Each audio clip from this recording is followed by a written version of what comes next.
toi, mon âme. Bonjour à tous. Soyez bénis au nom de notre Seigneur Jésus-Christ de Nazareth.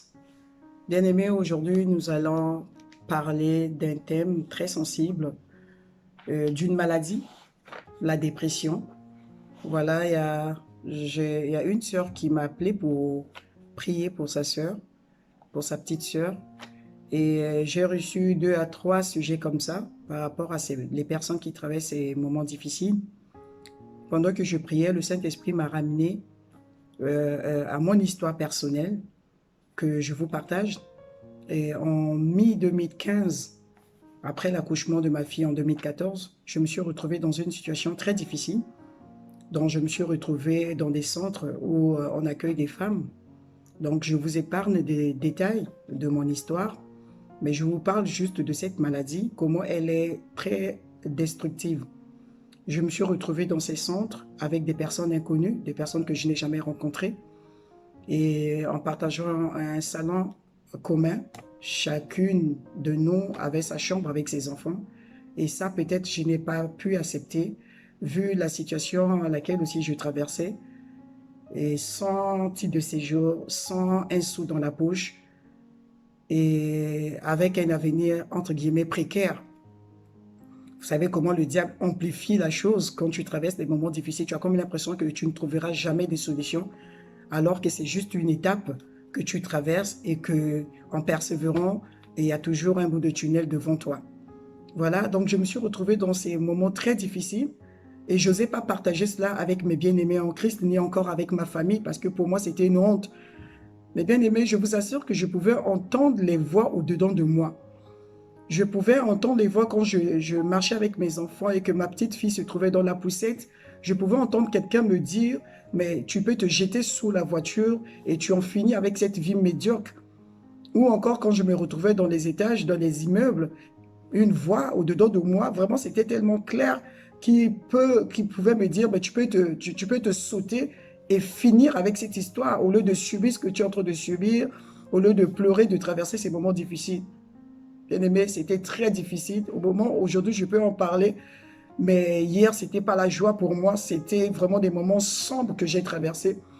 Malgré la prière que je faisais avec mes enfants chaque 18 heures pour que Dieu intervienne, effectivement, Dieu a intervenu d'une manière miraculeuse. J'ai eu mes papiers au bout de 3 semaines. Mais les peu de temps que j'avais traversé, vu ce que j'avais vécu aussi, ces voix continuaient à parler au-dedans de moi. Et souvent, nous, on prend cette maladie comme la honte. On ne peut pas oser parler. Et il y a d'autres qui ont le courage de pouvoir partager avec les autres. Les autres n'arrivent même pas à s'identifier à leur souffrance. Des enfants qui partagent peut-être avec les parents, mais les parents n'arrivent pas à réaliser, ou les parents qui partagent avec leurs enfants, mais personne n'arrive à comprendre réellement ce qui se passe. Il faut vivre la chose pour pouvoir réaliser que vraiment cette maladie détruit beaucoup.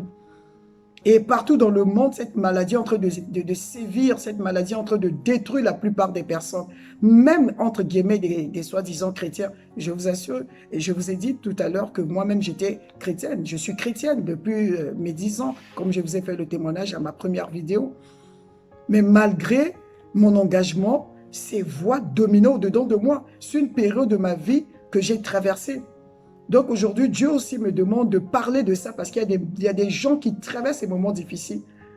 Tu es centré sur ce qui se passe de négatif dans ta vie. Et j'ai fait quelques recherches là-dessus. Je vais juste nous lire la définition de la dépression.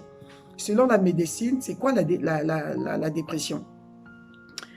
La dépression serait une maladie qui se caractérise par une grande tristesse, un sentiment de désespoir, une perte de motivation, une perte d'intérêt et de plaisir, une grande fatigue, une vie ralentie par la dépression, des troubles de la concentration et un état dépressif, des insomnies et autres troubles du sommeil, la baisse de libido pour ceux qui sont mariés, estime de soi, la culpabilité. Vous allez, donc ça, c'est des signes et la définition selon la médecine de la dépression. Et même là, ils ont dit, ils n'arrivent pas à mettre le mot exact à l'origine de cette maladie. Ils n'ont pas les mots justes pour pouvoir dire qu'est-ce qui cause cette maladie. Mais moi, je me dis, là c'est moi, hein, ça n'engage que moi, je me dis, il y a deux types de dépression. Il y a une première dépression où tu as connu un traumatisme, tu as vécu un événement néfaste, un catastrophe qui est venu chambouler ta manière de penser, qui est venu chambouler ta manière de vivre, de voir des choses. Ça, là, si tu vas à l'hôpital, et je vous conseille même d'aller à l'hôpital, si vous avez des personnes qui ont connu des traumatismes, vous pouvez les ramener à l'hôpital. Les médecins peuvent faire un travail. Dieu leur a donné cette capacité de pouvoir nous aider aussi. Mais si au bout d'un certain moment et que la personne est suivie par des médecins, il y a un traitement qui a été entamé et que la personne ne trouve pas la solution, là, il y a un problème. Des années passent, des mois passent, la personne demeure dans cet état et la personne commence à entendre les voix comme moi. Je me dis, là, c'est la deuxième dépression, hein, selon moi, où c'est maintenant les démons qui possèdent la personne. Parce que dans mon cas, c'était maintenant les gens, je pouvais entendre les voix. Et souvent, nous, on dit, ici en Europe, il y a beaucoup de personnes qui dépriment. Même en Afrique, les fous que nous voyons la plupart du temps, ça commence par un traumatisme. Et comme il n'y avait pas un suivi, et ça va jusqu'à la folie, et les personnes se retrouvent dans les rues. Et je parle de ce deuxième type de dépression, où tu peux entendre les voix, où tu ne veux plus fréquenter les autres. Le diable contrôle tes pensées maintenant. Tu n'arrives plus à te concentrer à quelque chose d'autre. Tu es 24 heures sur 24 concentré à des pensées négatives, des pensées qui montent dedans de toi, qui te disent que tu n'es rien. Tu es né pour accompagner des autres. Voilà les mots qui sortent de nos bouches. Tu es né pour accompagner des autres. Tu ne vois pas la vie des autres, mais tu es foutu. Tu ne fais que faire des mêmes erreurs. Tu ne fais que faire des mêmes bêtises. Tu n'arriverais à rien. Et ces voix dominent dedans de toi à tel point que tu ne peux plus trouver la paix. C'est de ça que je parle aujourd'hui, que je viens de dénoncer. Ça, c'est l'œuvre de l'ennemi. Il profite par cette maladie, il profite par ce traumatisme pour pouvoir prendre possession de tes pensées. C'est lui maintenant qui contrôle tes pensées. Il contrôle ton esprit, il contrôle ton âme. Tu ne peux plus être en joie, même si on te donne tout l'or du monde, tu ne trouves jamais la joie. Tu ne trouves pas satisfaction aux choses que tu peux avoir. Tu es tellement focalisé sur ces voies parce qu'il y a une pression spirituelle qui est derrière toi. Et je vais asseoir ce que je suis en train de dire selon la parole de Dieu. Proverbe 17, le verset 22. Nous allons lire Proverbe 17, le verset 22, dit ceci. Un cœur joyeux est un bon remède, mais un esprit abattu dessèche les os. Un esprit abattu. Donc, même si on te parle d'autre chose, même si tu peux recevoir quelque chose de bien, mais tu es tellement abattu et ça te dessèche les os. Tu es malade. Et le diable profite de cette situation. Il amplifie les voix au-dedans de toi.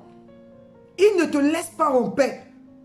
Même si tu es entouré des autres, même si tu te retrouves même à l'église pendant que le pasteur est en train de parler, ou les chants sont en train de louer Dieu, toi tu es là focalisé sur ta situation.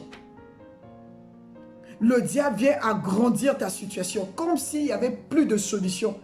Tu étais le moindre des hommes sur la terre.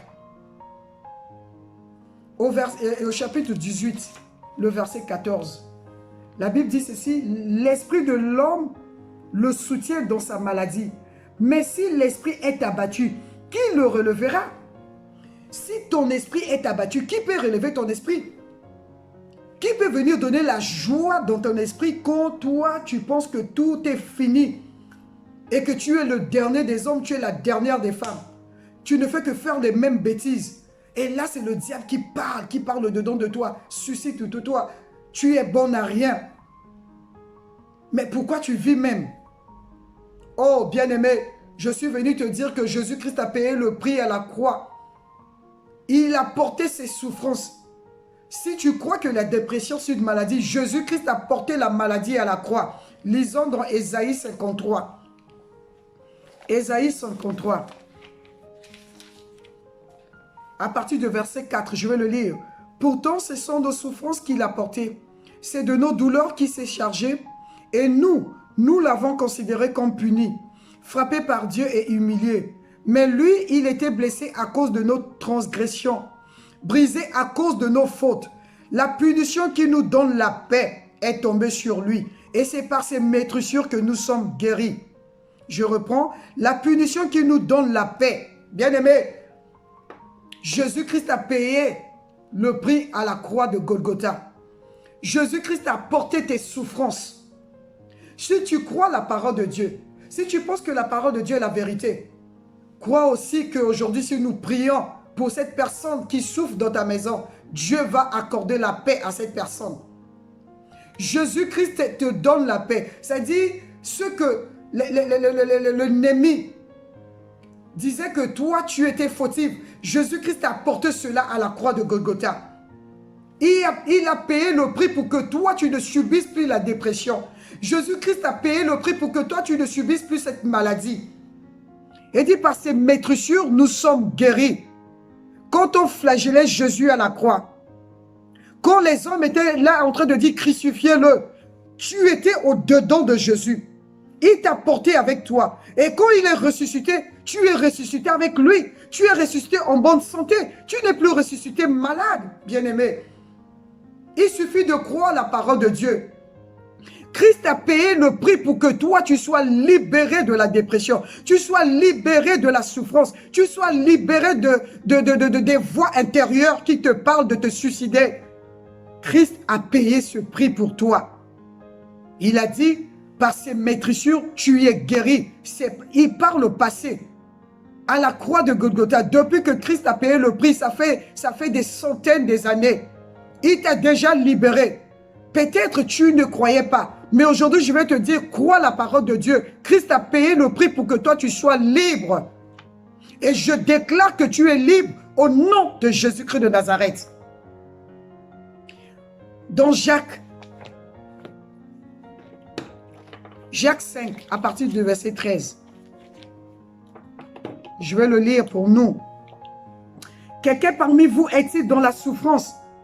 Si tu crois que la dépression c'est une souffrance, la Bible dit qu'il prie. Quelqu'un est-il dans la joie qu'il chante des cantiques? Quelqu'un parmi vous est-il malade? Qu'il appelle les anciens de l'église et que les anciens prient pour lui en lui appliquant de l'huile au nom du Seigneur. Au nom du Seigneur. La prière de la foi sauvera le malade et le Seigneur le relèvera. S'il a commis des péchés, le pardon lui sera accordé. Ça m'interpelle, on dit quelqu'un parmi vous est-il malade, qui l'appelle? Ça veut dire que dans ta maison, si tu as quelqu'un qui vit déjà dans cette maladie de dépression, la personne n'arrive même plus à prier. Lui-même, il ne peut même plus faire des prières. Il dit qu'il appelle les anciens. C'est pour cela, toi tu es ancienne, je suis ancienne. Les anciens, c'est ceux qui prennent soin des brebis, ceux qui apportent une parole, ceux qui encouragent comme des pasteurs. Tu es ancien dans ta maison. Bien-aimé, tu es ancienne dans ta maison. Quelqu'un dans ta famille traverse des moments de dépression. La Bible dit qu'il appelle les anciens de l'église qui prient pour cette personne. Et si cette personne a commis des péchés, peu importe les péchés que ton bien-aimé traverse et a commis, la Bible dit, si toi et moi nous prions pour cette personne, Dieu va lui accorder le pardon de ses péchés. Donc toi et moi, nous allons nous accorder pour ces personnes qui traversent ces moments difficiles. Ces personnes qui vivent dans la dépression. Peut-être ça fait des années et que tu dis à ma soeur, qu'est-ce que tu es en train de dire? Ça fait tellement des années que mon fils, que ma mère, que ma soeur, que ma tante, que ma bien-aimée vit dans cette situation. Nous avons prié, nous avons fait les jeûnes, mais nous n'arrivons pas à trouver de solution. Bien-aimés, nous allons recommencer encore aujourd'hui. Et dit la prière fervente de la foi. Tu vas t'accorder avec moi par la foi. Nous allons prier, peu importe l'endroit où la personne se trouve. Même si la personne est enchaînée par des cordes. Nous allons prier et que Dieu va accorder la guérison à cette personne. Pas à cause de moi, pas à cause de toi, mais à cause de la parole de Dieu. Parce que nous avons lu la parole de Dieu. Et nous allons prier selon la parole de Dieu. Dieu honore sa parole. Il dit, Jésus-Christ a porté nos souffrances. Il a porté nos maladies. Il a déjà fait cela depuis plus de 2000 ans. Tu es libre maintenant. Tu es libre de cette maladie. Tu es libre de cette oppression que l'ennemi t'impose. Parce que c'est le diable qui t'impose cette souffrance. Bien-aimé, Jésus-Christ a déjà tout fait à la croix pour toi et moi. La Bible dit donc dans les Colossiens, l'acte dont les ordonnances nous condamnaient. Jésus-Christ a fait quoi? Il l'a déchiré. Il a rendu publiquement devant ceux-là qui te condamnaient. Devant l'ennemi, Jésus-Christ a déchiré l'acte dont les ordonnances nous condamnaient. Nous sommes libres des accusations de l'ennemi. Tu es libre, n'écoute plus ces voix qui disent que tu n'es pas digne. Ma soeur, tu es digne de prier, tu es digne de rentrer dans la présence de Dieu parce que Jésus-Christ a payé le prix pour toi et moi. Nous sommes juste des bénéficiaires de la grâce de Dieu. Alors accorde-toi avec moi. Nous allons prier pour nos bien-aimés. Si tu crois la parole de Dieu, aujourd'hui, toi et moi, nous pouvons lire la Bible. Elle a été écrite depuis des années, mais nous croyons cette parole. Tu vas croire aussi à la prière que nous allons faire ensemble. Peu importe l'heure à laquelle tu vas rencontrer la vidéo. Et je vous en supplie, partagez aussi les vidéos.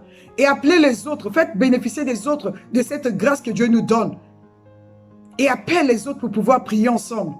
Accordez-nous, nous allons nous accorder. Et nous allons prier ensemble pour nos bien-aimés qui traversent ces moments difficiles. Nous allons prier au nom de Jésus-Christ de Nazareth. Seigneur Dieu de gloire, je te dis merci. Merci parce que je suis dans la joie, parce que tu viens nous rappeler que tu as payé le prix à la croix, afin que nous soyons libres de toute oppression. Et aujourd'hui, je m'accorde avec une bien-aimée, je m'accorde avec un frère, je m'accorde avec une sœur, qui a un parent qui est malade, qui a un enfant qui est dépressif. Seigneur, nous nous accordons et nous nous levons contre cette maladie au nom de Jésus-Christ de Nazareth. Je viens briser le pouvoir des voix intérieures qui parlent dedans des cœurs maintenant. J'ordonne à ces voix de libérer les vies au nom de Jésus-Christ de Nazareth. Peu importe les années où toi tu es dépressif, peu importe les années où le diable te ment, je déclare que tu es libre maintenant au nom de Jésus-Christ de Nazareth. Oh Satan, prends tes bagages maintenant. Tu libères le peuple de Dieu. Tu libères les bien-aimés en Christ. Tu libères le peuple de Dieu maintenant au nom de Jésus-Christ de Nazareth. Tu lâches prise maintenant les captifs. Tu lâches prise maintenant tes prisonniers. Ils ne sont plus tes prisonniers. Ils ont été acquis au prix du sang de Jésus à la croix de Golgotha. Et je les déclare libres au nom de Jésus-Christ de Nazareth. Merci Saint-Esprit de Dieu, parce que tu prends les rênes et les commandes de leurs pensées. Tu prends les rênes et les commandes de leurs pensées maintenant. Ils n'entendent plus ces voix, parce que ces voix ne peuvent plus parler. Christ prend possession maintenant des vies et de cœurs de mes bien-aimés au nom de Jésus-Christ de Nazareth. Je vous proclame libre maintenant. Vous êtes libre au nom de Jésus-Christ de Nazareth. Le Dieu qui m'a libéré de la dépression, c'est le même Dieu qui vous libère maintenant au nom de Jésus-Christ de Nazareth. Merci Père de gloire, parce que tu fais ton entrée dans leur cœur. Et toi seul, tu commandes et tu règnes dans leurs pensées maintenant. Alléluia. C'est au nom de Jésus que nous venons de prier. Amen. Seigneur, merci pour mes bien-aimés. Je parle à celui qui n'a pas encore donné sa vie à Jésus. Et je ne cesserai de t'interpeller pour te dire, nous sommes dans le temps de la grâce. Demain ne t'appartient pas. C'est aujourd'hui que tu peux accepter le Seigneur Jésus comme ton Seigneur et ton Sauveur personnel. Si tu ne l'as pas encore fait, mon bien-aimé, vas-y, fais-le. Parce que demain ne nous appartient pas. Peut-être à l'instant d'après ou après cette prière, le Seigneur décide de revenir. Mais si tu n'as pas donné ta vie à Jésus, tu passeras ton éternité en enfer. Et je vais t'épargner de cela. Je te donne l'opportunité d'accepter, d'inviter le Seigneur Jésus dans ton cœur comme ton Seigneur et ton Sauveur personnel. Fais ce premier pas et laisse le Saint-Esprit faire le reste. Que Dieu te visite. Soyez bénis mes bien-aimés au nom de Jésus que nous avons prié. Amen.